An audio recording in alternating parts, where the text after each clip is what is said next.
This week in news surrounding Israel, Israeli Prime Minister Yair Lapid calls for a two-state solution at the UN. That's the headline. Stay tuned for all the details, friends.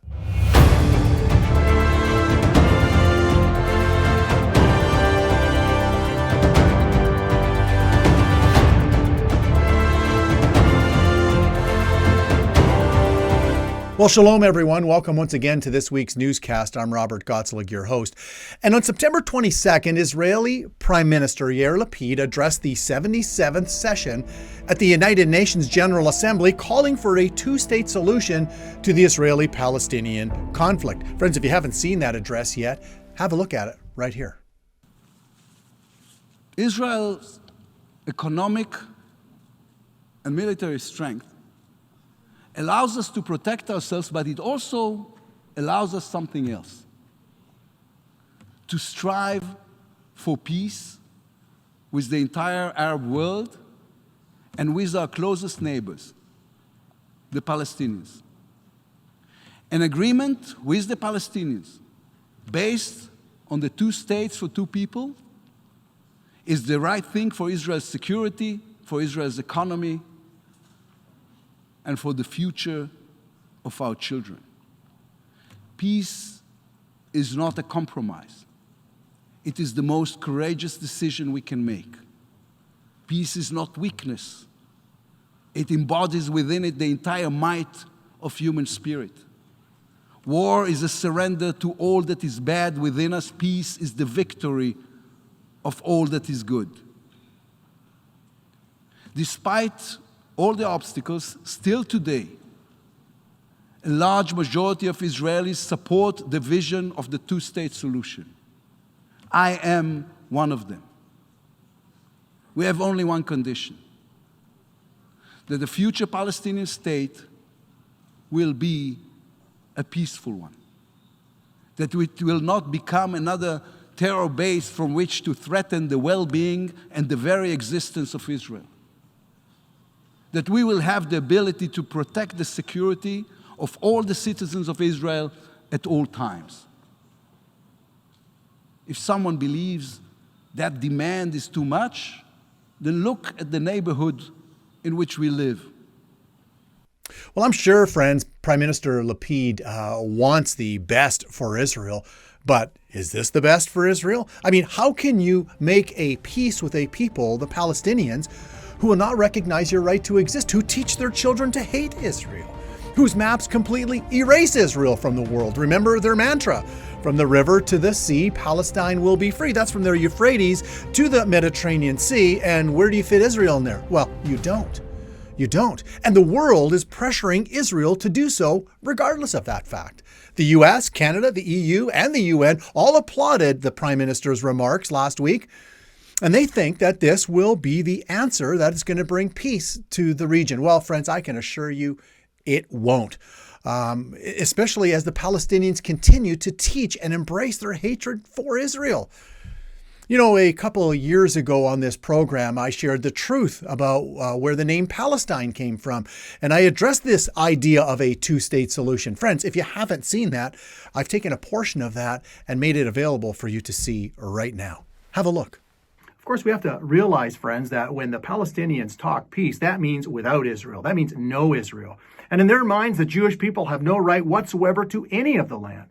That's exactly the message that was given a couple of years ago at a local university here where I live, where the invited guest speaker painted Israel as a brutal oppressor and occupier of stolen Palestinian land. But is that the case? Is that what history teaches us? Well, of course not. Friends, there never was a long-lost land called Palestine that had its own unique people and culture and government, its own capital. No, the name Palestine came into being when the Roman Emperor Hadrian in 135 AD angrily against the Jewish people renamed the land of Israel Provincia Syria Palestina, after Israel's chief enemies, the Philistines. After that, everyone living there was known as Palestinians, the Jewish people included. There was the Palestine Post. It was a Jewish newspaper, now called the Jerusalem Post. And then there was the Palestinian Symphony Orchestra. It was made up of Jewish musicians, now called the Philharmonic Orchestra. And then there was the Palestinian Brigade. It was a World War fighting II brigade alongside the British, made up of Jewish soldiers. And so the Jewish people were known as Palestinians. In fact, friends, the Arabs never wanted to be called Palestinians. A local Arab leader to the Peel Commission in 1937, this is what he said. He said, there is no such country as Palestine. Palestine is a term the Zionists invented. There is no Palestine in the Bible. Our country was for centuries part of Syria. And then in 1946, Arab historian Professor Philip Hitti, this is what he said, there is no such thing as Palestine in history. Absolutely not. And yet today, the so-called Palestinians have rewritten history and the world believes the lie. Look, friends, Jerusalem isn't even mentioned once in the Quran, but in the Bible it's mentioned over 800 times. Furthermore, the Jordanians, they occupied the West Bank from 1948 until 1967. Why was there no talk of a creation of a Palestinian state then? Why was there no uproar over Jordan occupying Palestinian land? I'll tell you why. Because it has nothing to do with borders, as we're being told by the Palestinians today, but it has everything to do with Israel's existence, and the world continues to play into the hand of Satan. Well, there you have it, friends. So to pressure Israel to make peace with people who wish you dead, it's just crazy. I'll tell you though, all of these preparations for a two-state solution is leading up to the ultimate peace deal, friends. What we read about in Daniel 9:27. There's going to be time where Israel is going to embrace this world leader, this, what the Bible calls this Antichrist, this Israel's foolish shepherd, and they're going to embrace this world leader. And by the way, the world is ripe and ready for a world leader to bring all the so-called answers to the ills of this world. And he's going to bring with him and confirm a peace deal with the house of Israel for 7 years. That's where all these preparations for this are all going. I can assure you of that. But I can also assure you that the God of Israel is going to judge the nations one day, just as we read about in Joel chapter 3, verse 2. And there's two reasons given why God is going to enter into judgment with the nations, because they have scattered his people and divided his land. Friends, Leviticus 25:23 is very clear, because God says that the land shall not be sold permanently, for the land is mine.